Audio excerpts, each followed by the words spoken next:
let's just jump right in. The entire global outlook for 2026 really boils down to two massive opposing forces. You've got this incredible promise on one side and this unbelievable pressure on the other. And it all starts with a single number. Take a look at this. $2.9 trillion. That's how much money is projected to be spent building AI data centers around the world between now and 2028. You know, this isn't just some tech fad. We're talking about one of the biggest industrial buildouts in history. And here's the catch. This is the central conflict of everything we're about to talk about. That incredible wave of AI-fueled growth is running headfirst into a world that's, well, it's fracturing. It's tearing itself apart and completely rewriting the rules we've lived by for decades. Okay, so let's dig into that first force, this unstoppable AI buildout. This is the promise side of the story. And what's really fascinating here is how much has changed. AI has officially graduated. It's not just a niche topic for tech people anymore. It's a fundamental driver of the entire U.S. economy. I mean, just think about that for a second.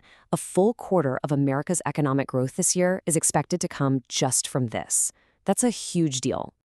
All right, so that's the promise. Now let's talk about the pressure. Because while all that's happening, the world is becoming deeply divided. The era when all the major economies move together, that's over. For years, you had all the world's big central banks basically singing from the same hymn sheet, moving in lockstep to fight inflation. Well, that harmony is completely shattered now. As you're about to see, everyone is on a totally different path. And this chart just lays it all out, plain and simple. The US Fed, they're holding steady, maybe one cut. The ECB in Europe, they're actually debating more hikes. Japan, hiking for the first time in what feels like forever. And China's keeping things loose to prop up its economy. There's no single playbook anymore, and that creates a ton of uncertainty. And just when you thought it couldn't get more complicated, boom, a geopolitical shockwave hits the global economy centered on the war in Iran and the massive energy crisis it kicked off. The timing here is just crucial. Just as the world was trying to deal with all these different economic paths, this conflict comes along and introduces what economists call a negative supply shock. It's like throwing a giant wrench into an already creaky, complicated machine. And why was this shock so big? It all comes down to this number, 20%. A full fifth of the entire world's oil supply has to pass through the Strait of Hormuz, which is right in the middle of this conflict zone. So the impact was immediate. Shipments were squeezed, and the International Energy Agency, well, they didn't mince words. They've called this the single largest oil supply disruption ever in history. And the result? It's this number right here. The global inflation forecast for 2026 got jacked up from 3.8% all the way to 4.4%. This one event single-handedly reignited the inflation fire that everyone was trying so desperately to put out. You know, it's this kind of critical data that helps you make sense of the chaos. If you want more sharp, focused breakdowns just like this one every single week, go ahead and hit that subscribe button for The Explainer. And of course, a quick but important reminder, this is all just for informational purposes. Every investment carries risk. All right, with that out of the way, let's talk about what to do about all this. Okay, so that's the setup. Massive AI promise, crashing into huge geopolitical pressure. How on earth do you navigate this? Well, let's get into the 2026 Investors Playbook, which is based on some sharp analysis from Morgan Stanley.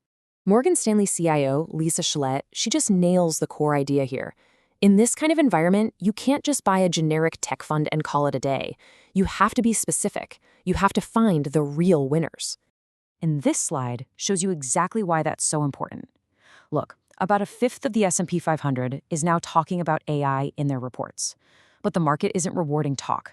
The few companies that are actually making money from AI, their profit margins are growing at twice the global average. That right there, that's the gap between hype and reality. So that's the million-dollar question, isn't it? How do you actually find those companies that are cashing in and build a portfolio that can handle this fractured world? Well, the Morgan Stanley analysts break it down into 4 key pillars. First up, national self-sufficiency. In a divided world, you want to bet on companies focused on domestic energy, materials, and AI. Second, AI infrastructure.